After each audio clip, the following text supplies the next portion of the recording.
Ennen käytön aloittamista kannattaa käydä kohdassa saatetekstit.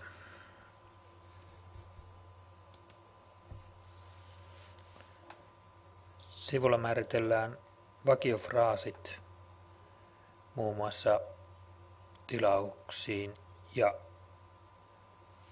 saapumisilmoituksiin.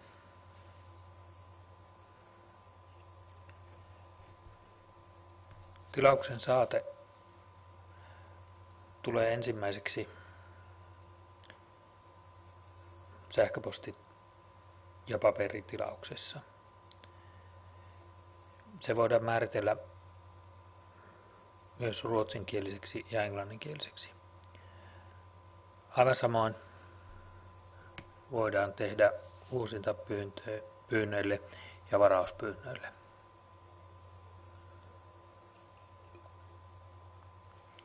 Omat yhteystiedot tulevat ikään kuin allekirjoituksiksi sähköposti- ja paperitilauksiin ja lisäksi saapumisilmoituksiin.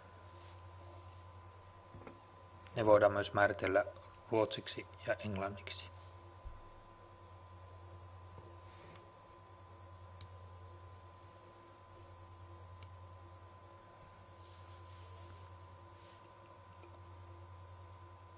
Saapumisilmoitus voidaan lähettää myös tekstiviestinä ja sitä varten voidaan määritellä vakiofraasi.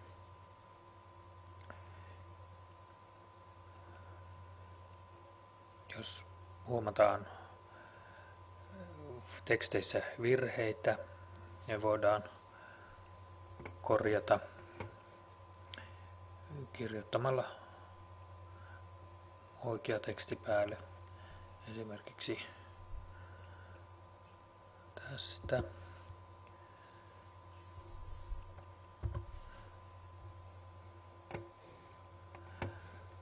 Kun teksti on korjattu, painetaan tallenna, jolloin kirjoitettu teksti tallentuu.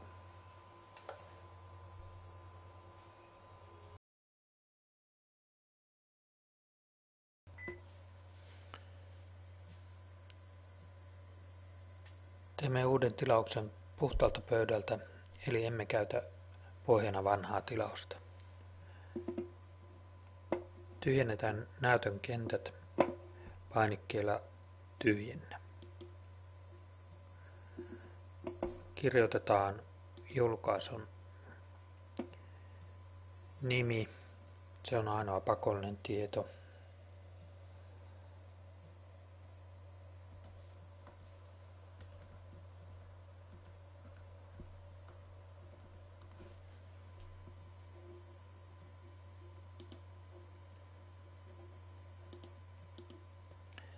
Tekijä.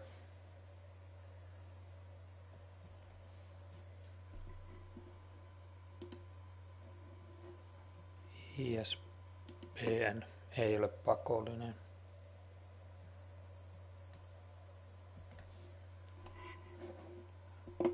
Valitaan aineistolajiksi kirja.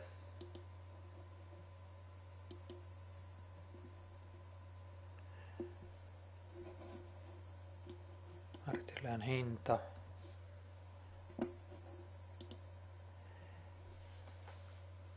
Kun tiedot on kirjoitettu, painetaan uusi.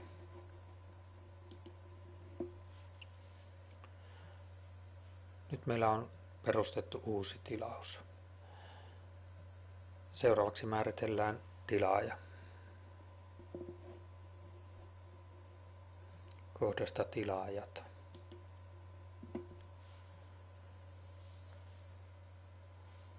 Voidaan aluksi tarkistaa, onko tilaajan tiedot jo tietokannassa. Yritetään hakea se Robillard-nimistä henkilöä. Sukunimen alku kirjoitetaan kenttään ja painetaan haku. Ei löytynyt. Eli syötetään uuden tilaajan tiedot. Kirjoitetaan aluksi kenttiin sukunimi, se on ainoa pakollinen tieto.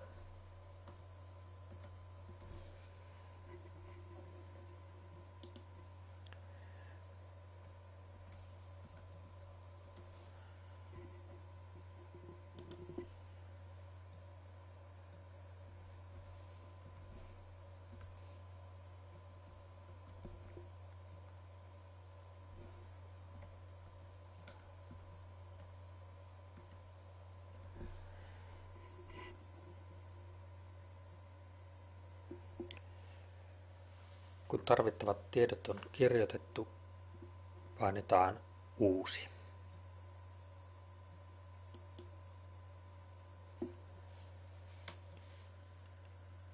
Seuraavaksi kiinnitetään tämän henkilön tiedot tilaajaksi meidän uuteen kirjatilaukseen. Se tapahtuu painamalla tilaajaksi painiketta. Tässä yläpuolella näkyy käsiteltävän tilauksen tiedot. Painetaan tilaajaksi, jolloin tilaajakentässä näemme tilaajan.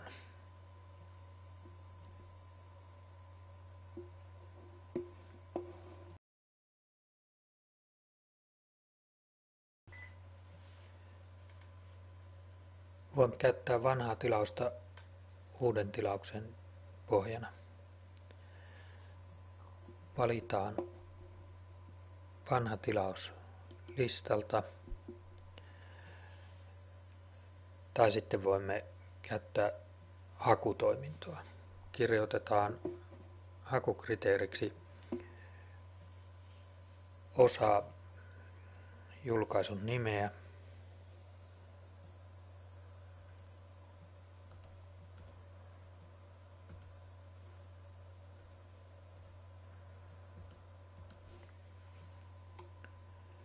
etsimme teosta C Programming Language.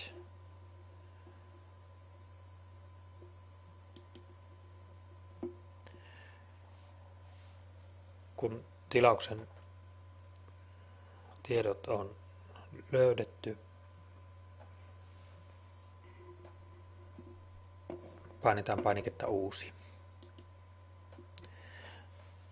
Näin meille muodostui uusi tilaus, eikä tarvinnut kirjoittaa uudestaan teoksen nimeä, tekijöitä tai ISBN-numeroa. Mutta tilaaja on tässä tapauksessa väärä. Eli vaihdamme tilaajatiedot.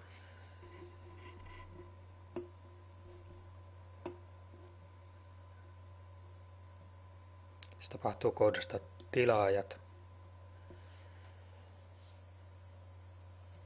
Björklundin tilalle valitsemme Robillardin.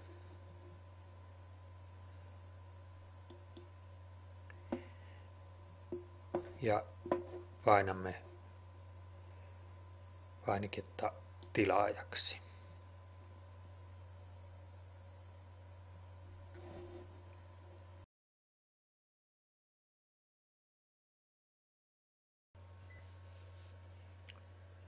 Muutetaan seuraavaksi tilauksen tietoja. Haetaan tilaus hakutoiminnoilla tai valitaan listalta. Kirjoitetaan kenttiin tiedot,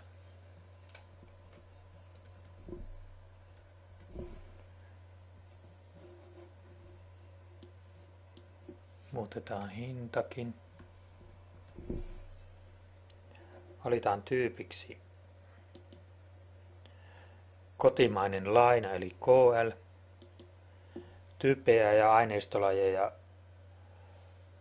ja aineistolajien tietoja voidaan muokata ylläpitosovelluksessa. Kun tiedot ovat kohdallaan, painetaan tallenna.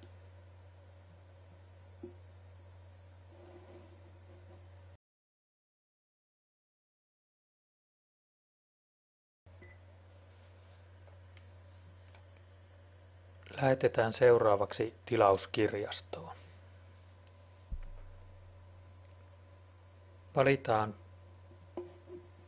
tilaus päänäytölle. Sen jälkeen siirrytään kohtaan tilaaminen ja kirjastot.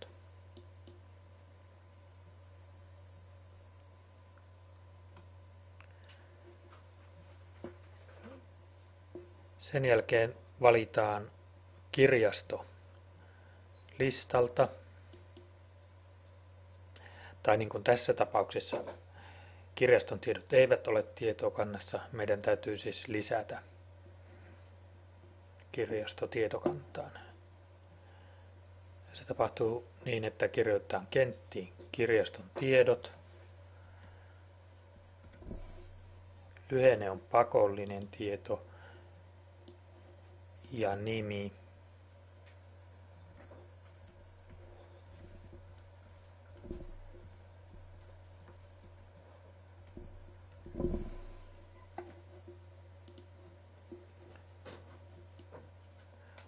Osoitetietoa emme tarvi, mutta sähköpostiosoitteen tarvitsemme.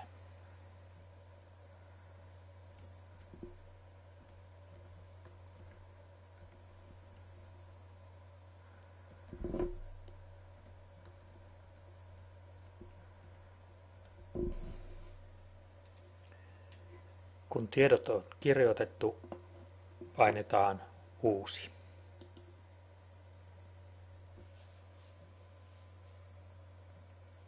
Nyt meillä on valittuna listalta se kirjasto, jonne tilaus lähetetään. Oikealla puolella on sitten lähettäjän sähköpostiosoite, vastaanottajan sähköpostiosoite, aihe sekä tilaukselle, uusintapyynnölle että varauspyynnölle. Näihin kenttiin voidaan tässä vaiheessa vielä kirjoittaa uudet tiedot, jos tässä näkyvät tiedot ovat väärin. Sen jälkeen tarkistetaan, että sähköposti, joka on tarkoitus lähettää, on oikean muotoinen. Se on tässä luettavissa. Ensimmäiseksi on alkufraasi, joka on talletettu aiemmin. Sitten on teoksen tiedot. Ja lopuksi oman kirjastomme yhteystiedot. Jos nämä tiedot ovat oikein, voidaan painaa lähetä tilaus, jolloin tämän laatikon sisältö lähtee tähän sähköpostiosoitteeseen. Nyt me emme kuitenkaan lähetä sitä, koska tämä osoite ei ole oikea, vaan ainoastaan merkitsemme tämän tilauksen tilatuksi. Näin voidaan menetellä esimerkiksi silloin, jos on puhelimessa sovittu tilaus, niin pitää muistaa sitten käydä merkitsemässä.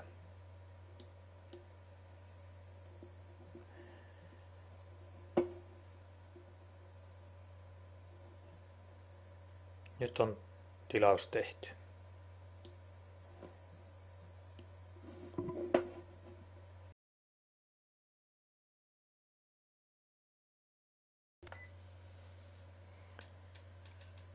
Seuraavaksi merkitsemme tilauksen saapuneeksi ja lähetämme tilaajalle saapumisilmoituksen.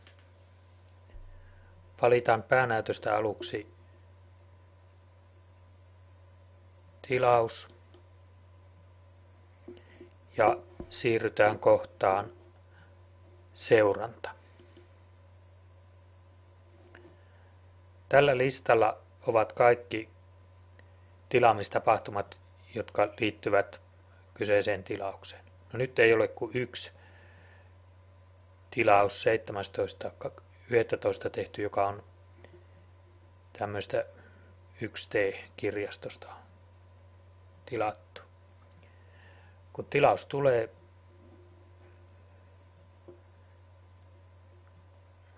se merkitään saapuneeksi painikkeella merkitse saapuneeksi.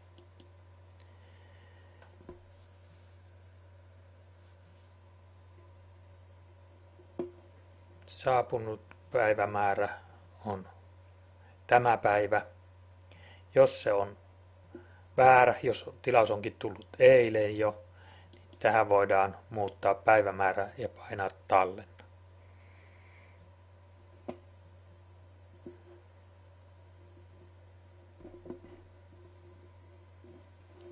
Ja saapumisilmoitus voidaan lähettää sähköpostilla, tekstiviestillä tai tulostaa paperille.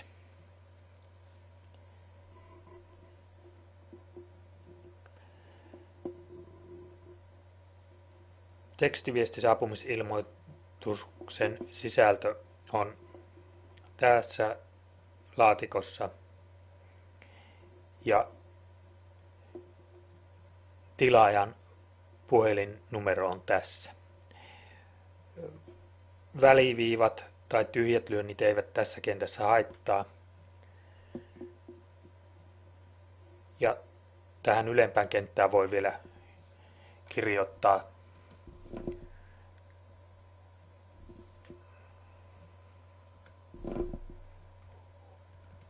lisää tekstiä. Kun teksti on valmis, lähetetään tekstiviesti tähän numeroon painikkeella lähetä tekstiviesti. Jos käytetään sähköpostia saapumisilmoituksen lähettämiseen, niin täältä ylimmässä lokerossa on lähettäjän sähköpostiosoite, eli meidän kirjaston sähköpostiosoite. Sitten on asiakkaan sähköpostiosoite ja sähköpostin aihe. Myös näihin kenttiin voidaan vielä tässä vaiheessa kirjoittaa. Ja tässä on sitten sähköpostin sisältö. Tähänkin voidaan vielä tässä vaiheessa kirjoittaa, ellei tämä ole oikein. Kun sisältö on oikein, painetaan lähetä ilmoitus.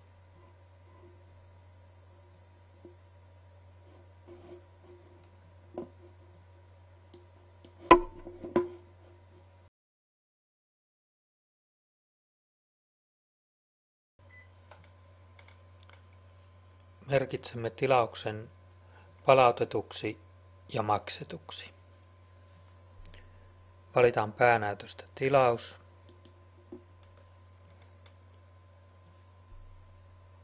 Sen jälkeen siirrytään kohtaan seuranta.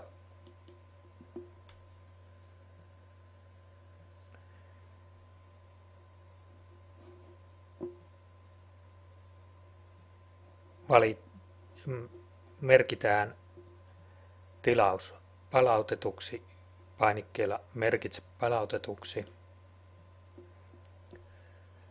Oletuksena tulee tämä päivä, mutta jos päivämäärää pitää muuttaa, tänne kenttään voi muuttaa päivämäärän ja painaa tallenna. Tilaus on nyt merkitty palautetuksi takaisin. Siirrytään takaisin päänäyttöön.